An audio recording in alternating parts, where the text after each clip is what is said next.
Assalamualaikum warahmatullahi taala wabarakatuh. Selamat berjumpa kembali para mahasiswa. Semoga selalu tetap sehat dan tetap semangat walaupun kita tidak bisa melakukan perkuliahan secara langsung. Pada video kali ini saya akan men-share hasil diskusi dari kelompok 2, yaitu dari Resti Komalawati, Agung Teruna, dan Fauzi Ma'ruf. Kemudian di dalam diskusi ini juga ada beberapa penanya, yaitu Dede, Eva, dan Puja. Saya sudah mempelajari dari diskusinya, luar biasa, sangat bagus sekali.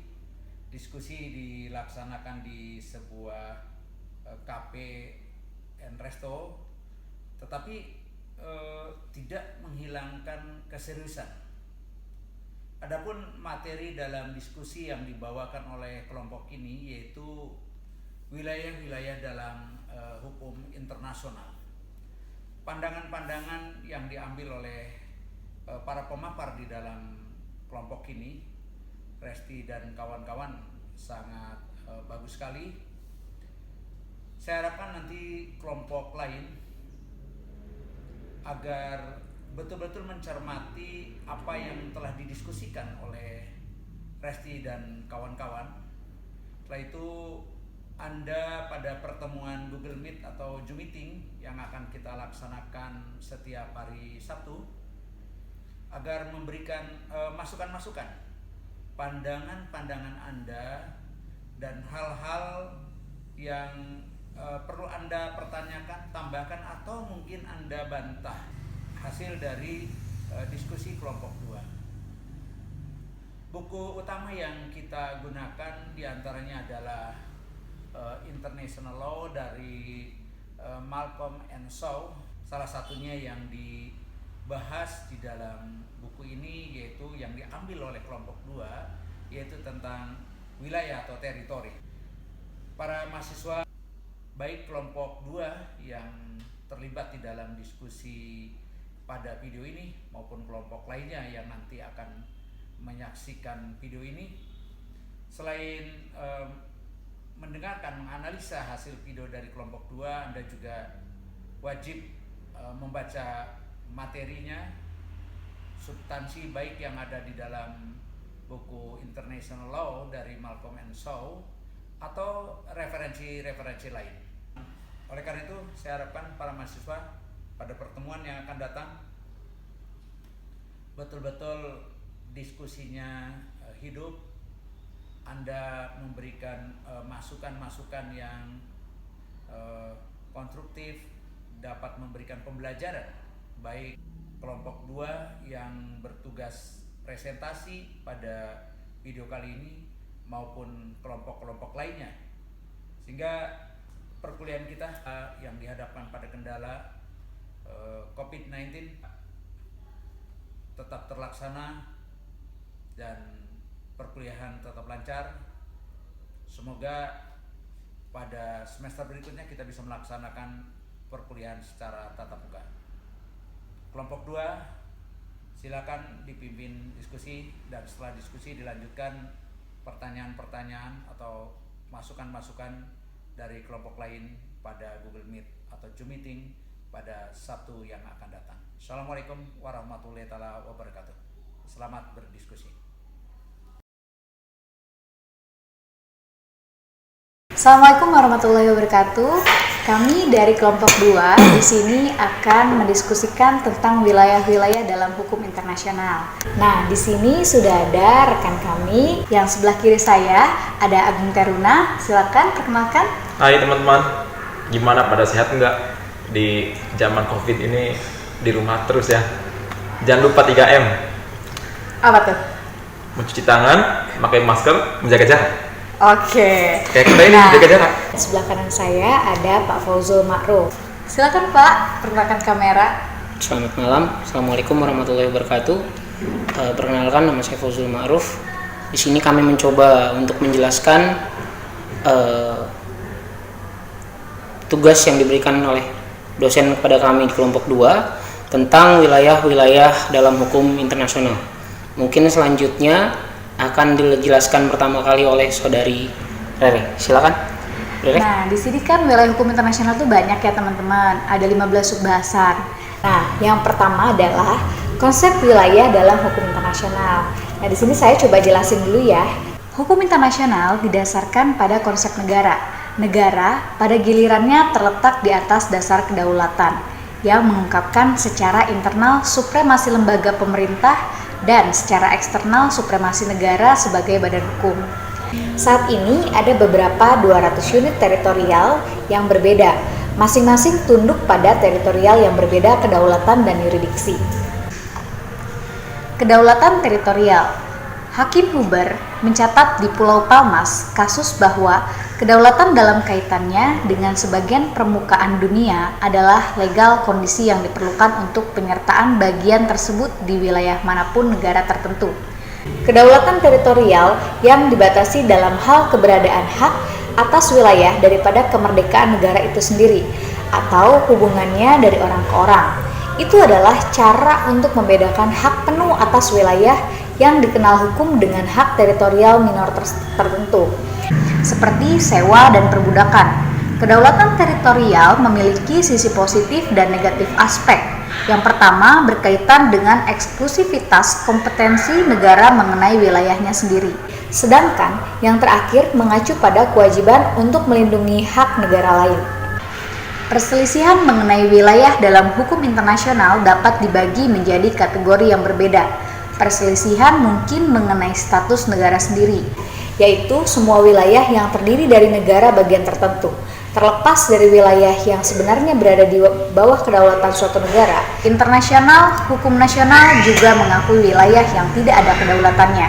Seperti itu, wilayah ini dikenal sebagai terra nullius. Selain itu, ada kategori teritori disebut res communis yang berbeda dengan terra nullius. Pada umumnya tidak mampu direduksi menjadi kontrol kedaulatan. Contoh utama ini adalah laut lepas yang bukan milik siapapun dan dapat digunakan oleh semua. Contoh lainnya juga ada luar angkasa. Negara bagian baru dan hak atas teritori. Pada dasarnya ada dua metode di mana entitas baru dapat memperolehnya kemerdekaan sebagai negara baru dengan cara konstitusional, yaitu dengan kesepakatan dengan administrasi pengendali sebelumnya dalam devolusi tertib kekuasaan atau dengan cara non-konstitusional, biasanya dengan paksaan, bertentangan dengan keinginan dari penguasa sebelumnya.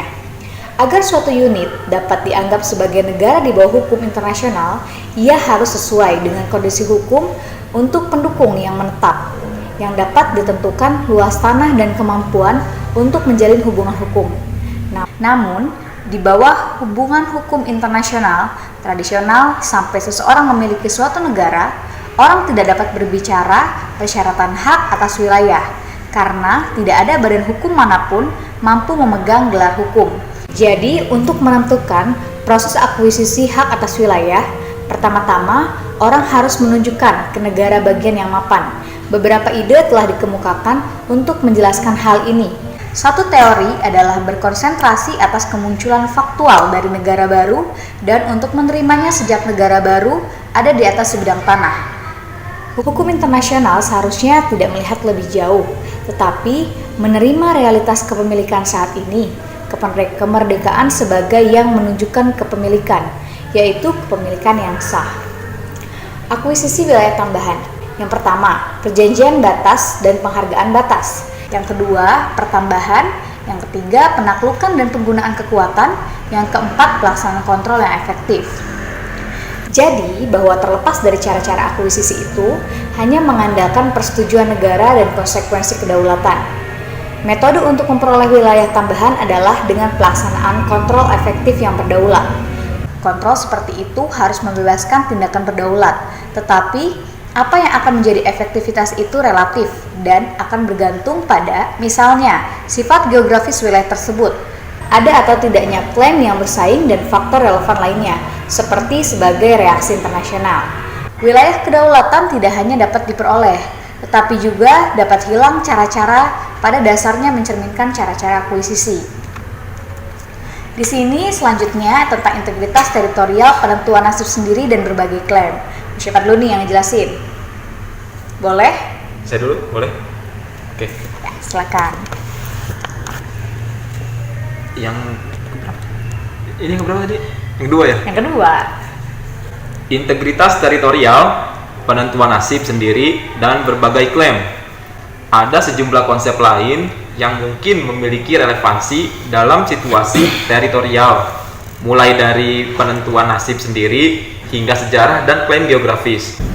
Penentuan nasib sendiri tidak dapat digunakan untuk klaim teritorial yang lebih besar, bertentangan dengan batas-batas yang diterima secara internasional dari negara-negara yang berdaulat, tetapi mungkin ada gunanya dalam menyelesaikan kasus garis perbatasan yang disengketakan dasar keinginan penduduk. Selain itu, orang mungkin perlu memperhatikan kepentingan penduduk lokal di mana penentuan batas setidaknya telah menghasilkan pergeseran garis dalam pandangan salah satu pihak. Klaim geografis telah diajukan sepanjang sejarah. Uti Posedetis didefinisikan sebagai berikut.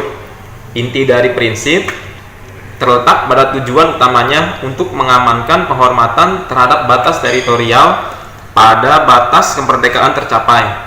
Seperti itu, batas-batas teritorial mungkin tidak lebih dari delimitasi antara perbedaan divisi administratif atau koloni, semua tunduk pada kedaulatan yang sama. Dalam hal itu, penerapan prinsip uti possidetis membuahkan hasil batas administratif diubah menjadi batas internasional dalam arti sebenarnya dari istilah tersebut. Selanjutnya, di luar uti possidetis.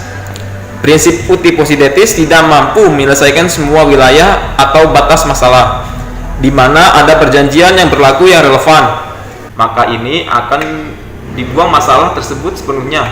Memang setelah didefinisikan dalam perjanjian, sebuah perbatasan internasional mencapai keabadian sehingga bahkan jika perjanjian itu tidak lagi berlaku, kelanjutan batas tidak terpengaruh dan hanya dapat diubah dengan persetujuan negara bagian secara langsung.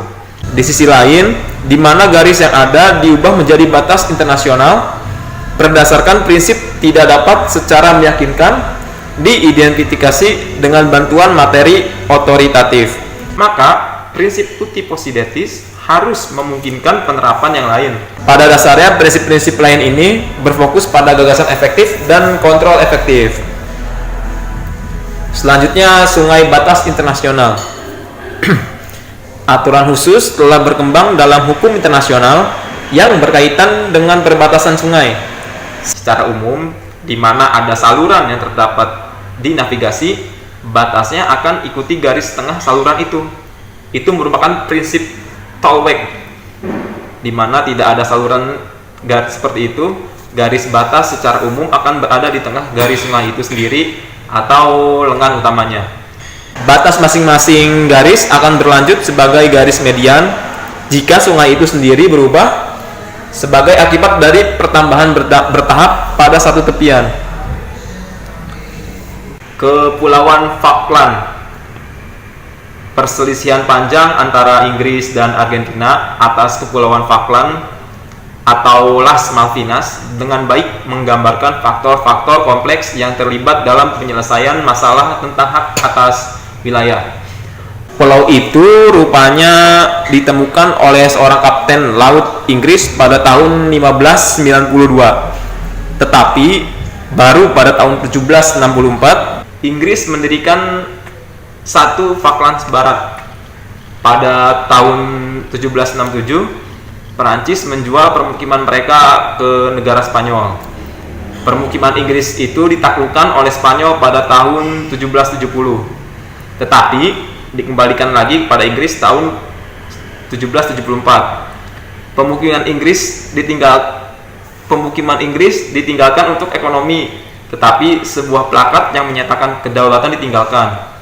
Itu orang Spanyol pergi pada tahun 1811. Pada tahun 1774, permukiman Inggris ditinggalkan untuk masalah ekonomi, tetapi sebuah plakat yang menyatakan kedaulatan ditinggalkan.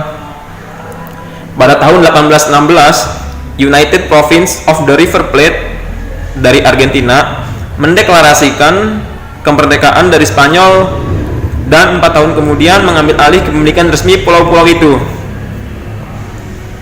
Selanjutnya, warisan umum umat manusia. Proklamasi daerah tertentu sebagai warisan bersama pada manusia telah menimbulkan pertanyaan, apakah bentuk baru dari rejim teritorial telah atau sedang dalam proses dibuat. Pada tahun 1970, Jenderal PBB mengadopsi deklarasi prinsip yang mengatur dasar laut dan dasar laut, di mana tercatat bahwa area tersebut dan sumber tersebut adalah warisan umum umat manusia. Ini diulangi lagi di pasal 136 dan 137 dari Konvensi 1982 tentang hukum laut, yang tidak ada kedaulatan atau hak lain yang akan diakui berkenaan dengan acara tersebut, kecuali dalam kasus mineral yang ditemukan sesuai dengan konvensi, dan eksploitasi itu hanya bisa dilakukan sesuai dengan aturan dan struktur yang ditetapkan oleh konvensi. Selanjutnya, daerah kutub.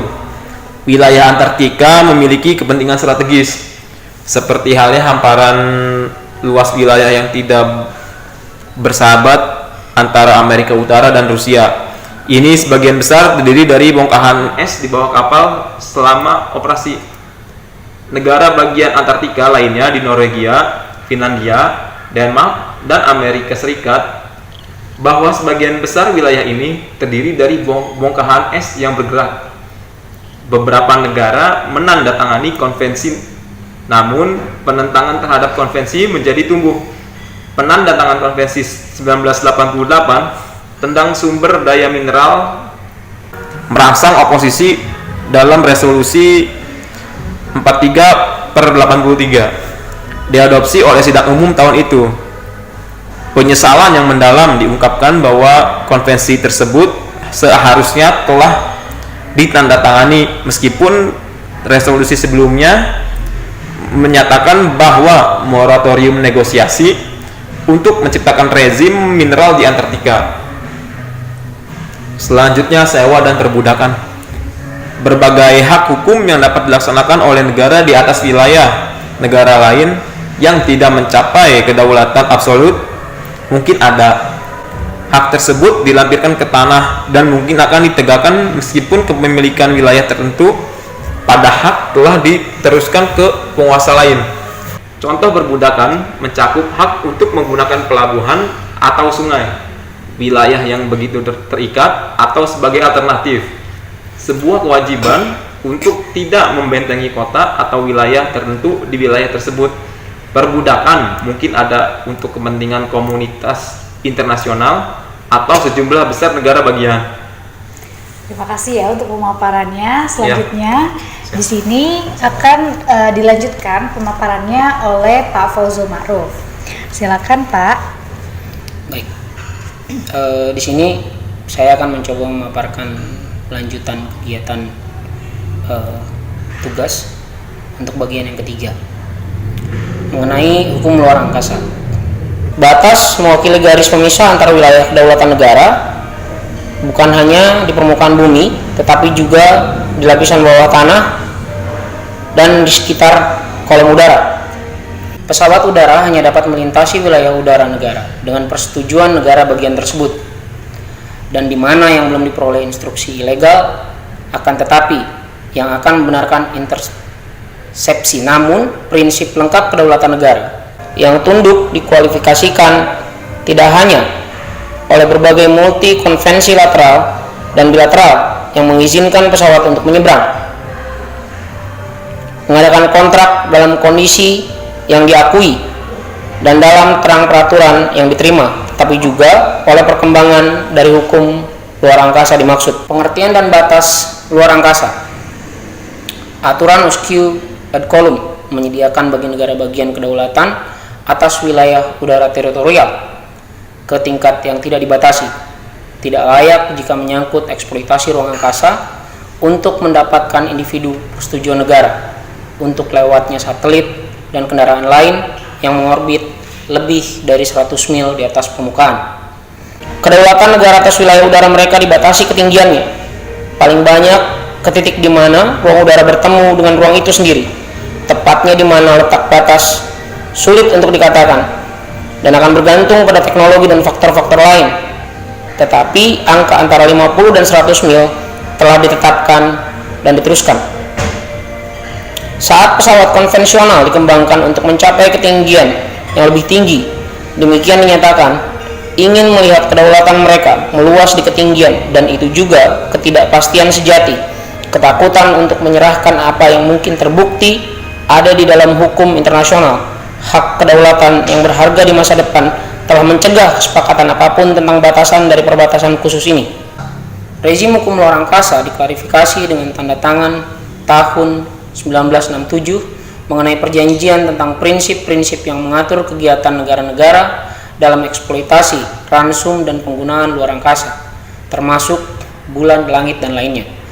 Tujuan utama dari rezim internasional menjadi mapan mencakup: 1. Sebuah pengembangan sumber daya alam bulan yang tertib dan aman. 2. Pengelolaan rasional dari sumber daya tersebut. 3. Perluasan peluang dalam penggunaan sumber daya tersebut. Yang keempat, pembagian yang adil oleh semua negara pihak dalam manfaat yang diperoleh. Selanjutnya mengenai telekomunikasi. Bisa dibilang aplikasi teknik eksploitasi ruang yang paling berguna telah terciptanya jaringan telekomunikasi.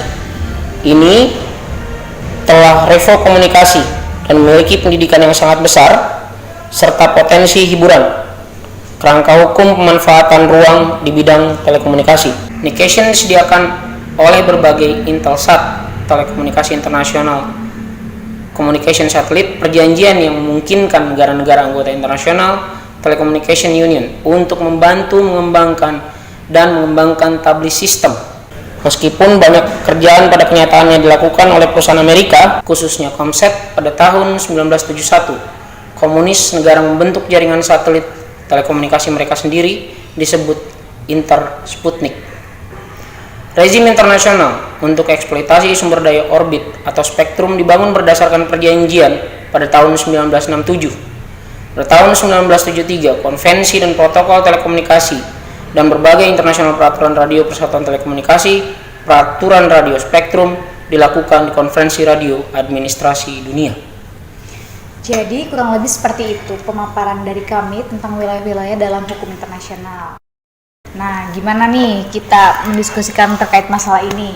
Pada intinya kan gini ya, kalau misalnya yang namanya wilayah-wilayah dalam hukum internasional, wilayah itu mana aja sih? Pasti kan otomatis dibagi dari daratan, lautan, serta udara. Udara itu termasuk luar angkasa, bener nggak? Ya, bener ya, luar angkasa. Tapi kalau misalnya untuk lautan, itu batasnya gimana ya? Baik, coba sedikit saja untuk menjelaskan tentang zona ekonomi eksklusif, di mana kegiatan atau batas lautan itu sendiri terhadap suatu negara bisa diukur dari zona ekonomi eksklusif itu, berapa mil laut wilayah batas antar suatu negara, kemudian di mana batasan wilayah yang bebas untuk dilakukan. Hal ini dimaksudkan untuk suatu negara bisa memakai eksploitasi, dan pada saat negara lain masuk harus mendapatkan izin terlebih dahulu untuk mengeksploitasi wilayah tersebut. Mungkin masih ingat kegiatan yang dilakukan oleh Menteri Susi pada saat dia coba menenggelamkan kapal-kapal asing yang tidak memiliki izin pada saat mereka memasuki teritorial Indonesia. Nah, itulah mungkin letak batas ZEE yang dihitung oleh beliau. Mungkin seperti itu. Berarti memang sudah ada ya batas-batasannya setiap negara itu ya. Baik.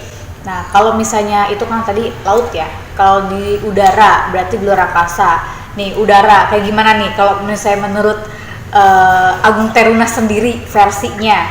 Udara itu kan otomatis gini. Kita kan wilayah Indonesia nih, negara Indonesia. Nah, itu udara itu mencakup apa sih? Daratannya aja atau lautan atau gimana nih? Jadi perbatasan udara, wilayah udara itu meliputi daerah yang berada di wilayah negara atau di wilayah darat dan wilayah laut. Jadi batasnya itu hampir sama kayak laut, Bang. Nih teman-teman, ngomong-ngomong ada yang nanya nih ya buat kita, buat kelompok kita. Di sini pertanyaan dari saudara Dede. Perkenalkan, nama saya Dede Yadi Haryadi. Saya ingin bertanya kepada saudara, bagaimana cara menentukan batas wilayah suatu negara? Nah, siapa nih yang mau jelasin pertama nih? Mungkin saya dulu. Oh, boleh, Oke. boleh. Wilayah itu sebuah daerah yang dikuasai atau Kamu menjadi dong. teritorial dari sebuah kedaulatan. Pada masa lalu, seringkali sebuah wilayah dikelilingi oleh batas-batas kondisi fisik alam. Contoh, sungai, gunung, atau laut. Sedangkan setelah masa kolonialisme, batas-batas tersebut dibuat oleh negara yang menduduki daerah tersebut. Dan berikutnya, dengan adanya negara atau bangsa, istilah yang lebih umum digunakan adalah batas nasional, bahwa yang dinamakan wilayah atau teritorial dari suatu negara itu terdiri dari 3 dimensi, yaitu wilayah daratan atau land territory, wilayah perairan atau water territory, dan wilayah udara atau air territory. Wilayah negara itu bisa diperbatas juga oleh tembok atau pagar yang dibangun untuk menambah keamanan. Batas wilayah suatu negara menurut hukum internasional dapat ditentukan melalui perjanjian dengan negara yang berbatasan. Yang kedua, keadaan alamnya. Daerah atau wilayah adalah tempat berlakunya susunan kekuasaan negara, di mana batas-batas daerah negara ini ditentukan dengan perjanjian dengan negara-negara tetangga, baik perjanjian yang tertulis maupun yang tidak tertulis. Mungkin itu jawaban dari saya atas Oke, pertanyaan terima tadi. kasih ya untuk Bang saudara Dede. Dede atas pertanyaannya. Puas nggak puas gimana nih? Puas kali ya, Ya, saudara mudah-mudahan Dede. saya mungkin Mudah-mudahan hanya- sih puas ya atas mudah-mudahan puas jawaban dengan dari saya. Agung ini. Nah, di sini juga ada lagi nih yang nanya dari saudari Eva. Halo, saya Eva. Saya mau nanya bagaimana yurisdiksi wilayah udara suatu negara dalam perspektif hukum internasional. Pak Fauzul boleh jawab. Boleh deh, saya Nah. coba bantu untuk jawab. Bagaimana yurisdiksi wilayah udara suatu negara dalam perspektif hukum internasional? Baik, kedaulatan suatu negara tidak bersifat mutlak atau absolut.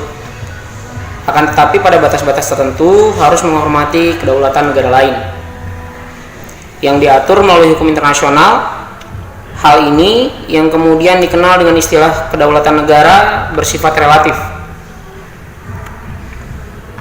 Relative sovereignty of state. Dalam konteks hukum internasional, negara yang berdaulat pada hakikatnya harus tunduk dan menghormati hukum internasional itu sendiri, maupun kedaulatan dan integritas wilayah negara lain. Wilayah udara yang terdapat di atas wilayah darat, perairan, pedalaman, dan laut wilayah termasuk ke dalam yurisdiksi suatu negara. Yurisdiksi wilayah udara negara ditetapkan dalam yurisdiksi ruang udara, diatur dalam bab 2, pasal 3 dan 4 Konvensi Tokyo pada tahun 1963. Menurut pasal 3 ayat 1 dalam konvensi tersebut, yang mempunyai yurisdiksi terhadap tindak pidana pelanggaran maupun pidana kejahatan dalam pesawat udara adalah negara yang mendaftar pesawat udara dimaksud. Hak dan kewajiban negara di atas wilayah negara asing adalah sebagai berikut. Lewat dengan cepat, melalui atau di atas selat, menghindarkan diri dari ancaman-ancaman atau penggunaan kekerasan maupun terhadap kedaulatan, keutuhan wilayah, atau kemerdekaan politik negara yang berbatasan dengan selat, atau dengan cara lain ataupun yang melanggar asas-asas hukum internasional yang tercantum dalam Piagam PBB, menghindarkan diri dari kegiatan apapun selain transit secara terus-menerus, langsung dan cepat mungkin dalam cara normal kecuali diperlukan karena force majeure atau kesulitan dan mematuhi ketentuan lain. Sementara mungkin itu yang bisa dijelaskan atas pernyataan Oke, terima Saudara Eva kasih tadi. ya Pak Fauzul. Ini selanjutnya ada pertanyaan lagi dari saudara Puja ya. Assalamualaikum, perkenalkan nama saya Puja. Saya mau nanya bagaimana cara menentukan garis batas laut teritorial. Terima kasih. Wassalamualaikum warahmatullahi wabarakatuh. Kayak yang tadi kita bahas ya, batas lautan itu di mana aja. Nah, karena tadi udah dibahas sedikit sama Agung, jadi Di sini coba saya untuk menjelaskan kembali ya terkait tentang batas laut teritorial itu, cara menentukannya itu gimana. Nah, jadi luas wilayah laut Indonesia itu sekitar 7.900.000 km persegi. Ini berarti luas wilayah laut lebih dari 4 kali luas daratannya, benar ya? Iya. Jadi 4 kali lipat lah ya dari daratan itu. Terus sesuai dengan hukum laut internasional yang telah disepakati oleh PBB pada tahun 1982, batas wilayah perairan laut Indonesia dapat dibedakan atas 3 macam, yaitu batas laut teritorial, yang kedua batas laut kontinen, yang ketiga batas zona ekonomi ZEE dan zona tambahan. Itu ZEE yang tadi Pak Fauzul jelasin ya. Nah, jadi batas laut teritorial itu adalah garis hayal yang berjarak 12 mil laut dari garis dasar ke arah laut lepas. Garis dasar adalah garis hayal yang menghubungkan titik-titik dari ujung pulau. Jarak titik yang satu dengan lainnya tidak boleh lebih dari 200 mil laut. Jika ada 2 negara atau lebih menguasai suatu lautan, sedang lebar lautan tersebut kurang dari 20. Jadi keberadaan suatu wilayah dengan batas-batas tertentu yang jelas merupakan salah satu syarat berdirinya suatu negara. Wilayah negara NKRI ini kan terdiri dari wilayah laut yang berada di bawah kedaulatan negara seluas 3,1 juta kilometer persegi. Wilayah laut di mana negara memiliki hak-hak berdaulat seluas 2, juta kilometer persegi. Wilayah darat seluas 1,9 juta kilometer persegi terdiri dari 17.508 pulau besar dan kecil dengan panjang pantai 81.900 km serta wilayah udara yang terdapat di atasnya. Nah, terus mungkin cukup segitu aja kali ya. Bener gak sih tadi jawabnya? Apa ada yang kurang, mau nambahin boleh? Cukup jelas. Cukup ya. Cukup. Jadi karena tadi sudah ada 3 pertanyaan dari teman-teman kita ya, jadi mungkin cukup segini aja atau mau ditambah lagi? So kalau mau nambahin, bagus. Ya cukup. Pak. Udah nih, jadi cukup udah segitu aja. Cukup. Oke, cukup ya karena udah cukup ya, mungkin batasnya juga kita jangan-jangan kelamaan nih durasinya, enggak ya? Pas kayaknya. Pas kayaknya. Ya udah, mungkin dari kami kelompok 2 hanya demikian ya. Ya, sih. Jadi kalau misalnya ada kurangan atau ada kesalahan, mohon koreksi dan kami mohon maaf karena kami juga masih sama-sama belajar ya. Sama-sama belajar. Jadi kurang lebihnya kami mohon maaf juga. Wabillahi taufik wal hidayah. Wassalamualaikum warahmatullahi wabarakatuh.